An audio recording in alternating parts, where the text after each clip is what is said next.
Play സ്റ്റോറിൽ available ആയിട്ടുള്ള ഒരു ഇൻസ്റ്റന്റ് പേഴ്സണൽ ലോൺ ആപ്ലിക്കേഷനാണ് സ്റ്റാഷ്ഫിൻ എന്നുള്ളത്. നിരവധി സോഷ്യൽ മീഡിയ പ്ലാറ്റ്ഫോമുകളിൽ ഈ സ്റ്റാഷ്ഫിൻ എന്ന ഇൻസ്റ്റന്റ് പേഴ്സണൽ ലോൺ ആപ്ലിക്കേഷന്റെ അഡ്വർടൈസ്മെന്റ് നമ്മളിൽ പലരും കണ്ടിട്ടുണ്ടാകാം. അതുകൊണ്ട് തന്നെ പലരും എന്നോട് ആവശ്യപ്പെട്ടതാണ് സ്റ്റാഷ്ഫിൻ എന്ന ഇൻസ്റ്റന്റ് പേഴ്സണൽ ലോൺ ആപ്ലിക്കേഷനെ കുറിച്ച് ഒരു റിവ്യൂ ചെയ്യണമെന്ന്. അതനുസരിച്ചാണ് ഈ വീഡിയോ ചെയ്യുന്നത്. നിങ്ങൾ ആരെങ്കിലും ഈ ലോണിന് അപ്ലൈ ചെയ്യുന്നതിന് മുമ്പ് ഈ വീഡിയോ മുഴുവൻ കണ്ടതിന് ശേഷം തീരുമാനിക്കുക ഈ ആപ്ലിക്കേഷനിൽ നിന്ന് വായ്പ എടുക്കണോ വേണ്ടിയോ എന്ന്.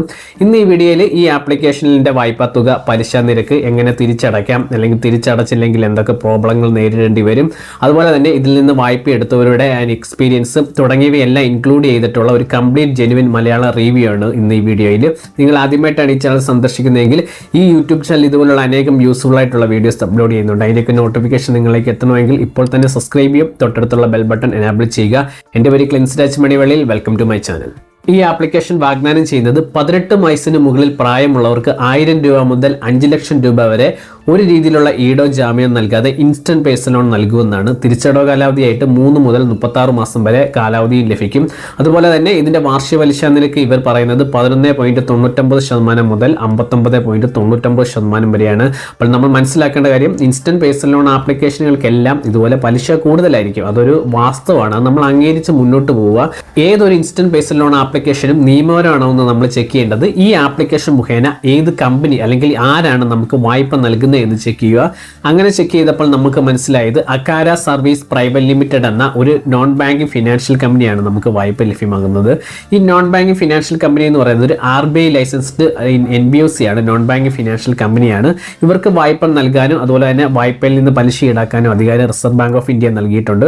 കൂടാതെ ഈ കാണുന്ന നോൺ ബാങ്കിങ് ഫിനാൻഷ്യൽ കമ്പനികളും കൂടെ ഈ ആപ്ലിക്കേഷനിൽ നിന്ന് നമുക്ക് വായ്പ ലഭ്യമാക്കുന്നുണ്ട്. അതുകൊണ്ട് തന്നെ ഒരു നിയമപരമായിട്ട് ഇത് പ്രവർത്തിക്കുന്ന ആപ്ലിക്കേഷൻ ആണെന്ന് ചോദിച്ചാൽ നിയമപരമായിട്ട് പ്രവർത്തിക്കുന്നതാണ്. കാരണം ഒരു NBFCയിൽ നിന്നാണ് നമുക്ക് ഇതിൽ നിന്നെല്ലാം വായ്പ ലഭ്യമാകുന്നത്. നിലവിൽ 18 വയസ്സിന് മുകളിൽ പ്രായമുള്ള കുറഞ്ഞത് 700 സിബിൽ സ്കോറും ഒരു സ്ഥിര പ്രതിമാസ വരുമാനം ഉള്ളവർക്കാണ് ഇതിൽ നിന്ന് വായ്പ എടുക്കുവാൻ സാധിക്കുന്നത്. ഈ എന്തുമാത്രം പ്രതിമാസ വരുമാനം വേണമെന്നുള്ളൊരു കൃത്യമായ ഒരു അവർ പറയുന്നില്ല. ഓക്കെ, അപ്പോൾ ഒരു സ്ഥിര വരുമാനം നിങ്ങൾക്ക് ഉണ്ടായിരിക്കണമെങ്കിൽ ഈ വായ്പ ലഭ്യമാവുകയുള്ളൂ. ഇതിനാവശ്യമായ ഡോക്യുമെന്റ്സ് ആണ് Aadhaar card, pan card, bank account statement, പിന്നെ വലിയ തുകയൊക്കെ ഇതിൽ നിന്ന് ലഭിക്കണമെങ്കിൽ ഇൻകം ടാക്സ് റിട്ടേണും നൽകേണ്ടി വരും. കാരണം നമ്മുടെ വരുമാനം തെളിയിക്കാനുള്ള ഡേറ്റാസ് നമ്മൾ നൽകിയാൽ നമുക്ക് വായ്പ ലഭ്യമാവുകയുള്ളൂ. കൂടാതെ ആധാർ കാർഡുമായിട്ട് ലിങ്ക് ചെയ്തിരിക്കുന്ന മൊബൈൽ നമ്പർ വേണം. അതിലേക്ക് ഒരു OTP വരുമ്പോഴാണ് നമ്മുടെ എഗ്രിമെന്റ് സൈൻ ചെയ്യുന്നത്. അപ്പോൾ ഇത്രയും ഡോക്യുമെന്റ്സ് മതി നമുക്ക് പ്രധാനമായിട്ടും ഈ വായ്പ ലഭ്യമാകുവാൻ. എന്നാൽ നമ്മൾ മനസ്സിലാക്കേണ്ട കാര്യം, നമ്മൾ ഇതിന്റെ റേറ്റിംഗും റിവ്യൂസ് ഒക്കെ നമ്മൾ പരിഗണിച്ചപ്പോൾ വളരെ മോശമുള്ള ഒരു അഭിപ്രായമാണ് വന്നിരിക്കുന്നത്.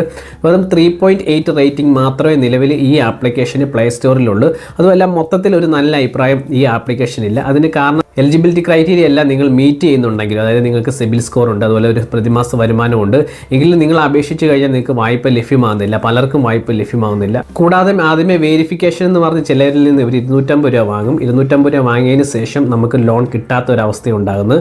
പിന്നെ അതുപോലെ നമ്മൾ എടുത്ത വായ്പ നിങ്ങൾ തിരിച്ചടച്ചു കഴിയുമ്പോൾ അത് നമ്മുടെ ആപ്ലിക്കേഷനിൽ റിഫ്ലക്റ്റ് ആകുന്നില്ല. അവിടെ ലോൺ പെൻഡിങ് എന്ന് തന്നെ കാണുന്നത്. അങ്ങനെ നിരവധി പ്രശ്നങ്ങളാണ് ഇതിൽ നിന്ന് നിലവിൽ നേരിടുന്നത്. ഇതിന് മുമ്പൊക്കെ നല്ലൊരു ആപ്ലിക്കേഷനാണെന്ന് പലരും അഭിപ്രായപ്പെട്ടെങ്കിലും ഇപ്പം പല രീതിയിലുള്ള മോശം അഭിപ്രായങ്ങളും ഈ ആപ്ലിക്കേഷനെ കുറിച്ച് ഉണ്ടായിട്ടുണ്ട്. അതുപോലെ തന്നെയാണ് ഇതിൻ്റെ കസ്റ്റമർ സപ്പോർട്ട് അത്ര വലിയ എഫക്റ്റീവ് അല്ല. കസ്റ്റമർ സപ്പോർട്ടിനെ വിളിച്ച് നമ്മൾ കാര്യങ്ങൾ പറഞ്ഞു കഴിഞ്ഞാൽ നമ്മൾക്ക് അത് കൃത്യമായ ഒരു സൊല്യൂഷൻ കിട്ടുന്നില്ല. അങ്ങനെ പല പ്രശ്നങ്ങളും നിലവിൽ ഈ ആപ്ലിക്കേഷൻ ഉണ്ട്. എന്നാൽ കൂടുതൽ പേർക്ക് നല്ലൊരു അഭിപ്രായമല്ല ഈ ആപ്ലിക്കേഷനെ കുറിച്ച് ഉള്ളതെന്നുള്ള കാര്യം മനസ്സിലാക്കുക. ഈ കാര്യങ്ങളൊക്കെ കേട്ടിട്ട് നിങ്ങൾ സ്വമേധയാ തീരുമാനിക്കുക ഈ ആപ്ലിക്കേഷനിൽ നിന്ന് വായ്പ എടുക്കണോ വേണ്ടയോ എന്ന്. അപ്പോൾ എടുക്കുവാണെങ്കിൽ നിങ്ങൾ ഈ പറഞ്ഞ കാര്യങ്ങളൊക്കെ ചിലപ്പോൾ നിങ്ങൾ നേരിടേണ്ടി വന്നേക്കാം. ഒരിക്കലും ഈ യൂട്യൂബ് ചാനൽ ഒരു ലോണുകളും എടുക്കാൻ നിങ്ങളെ പ്രോത്സാഹിപ്പിക്കുന്നില്ല. ആ കാര്യം മനസ്സിലാക്കുക.